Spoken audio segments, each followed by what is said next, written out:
Pemirsa, memasuki berita pertama terkait keluhan warga lingkungan 8 Kelurahan Jua-Jua terhadap limbah medis RSUD Kayu Agung. Tim Dinas Lingkungan Hidup yang telah melakukan cek lapangan tidak menemukan adanya limbah tersebut.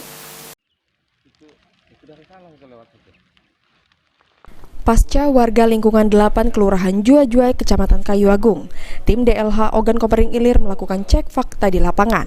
Menurut Kepala Dinas Lingkungan Hidup Kabupaten Ogan Komering Ilir, Aris Panani, saat dikonfirmasi mengatakan, beberapa hari setelah adanya informasi pemberitaan tersebut, tim dari DLH sudah lakukan identifikasi dan tidak menemukan adanya limbah medis.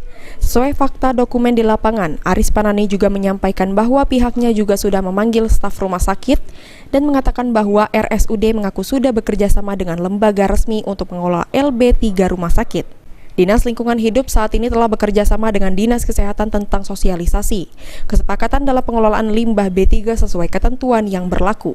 Dari tim penanganan, semenjak diberitakan, hari itu diberitakan, malam kita terdengar juga informasi itu, langsung besok tim kami turun ke lapangan dan mengidentifikasi lokasi yang diindikasikan katanya ada limbah medis yang ditemukan di rumah sakit, tapi tim kita tidak menemukan itu karena dari dokumen fakta lapangan yang kita lihat tidak diketemukan.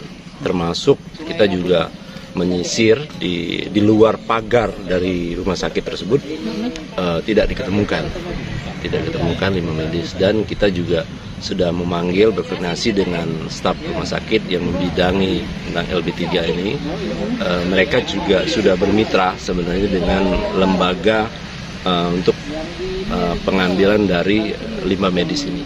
Itu lembaga resmi, mereka juga ada bermitra untuk pengambilan limbah medis mereka. Mensosialisasikan terus dan bekerjasama juga dengan Dinas Kesehatan agar mereka dapat paham, semua pasti paham, dan kita mengingatkan kembali agar limbah B3 agar diikuti. Seperti tadi Rumah Sakit Umum Kayu Agung itu berharap apa yang sudah menjadi kesepakatan dalam dokumen UKL mereka harus. Novan Wijaya, PAL TV.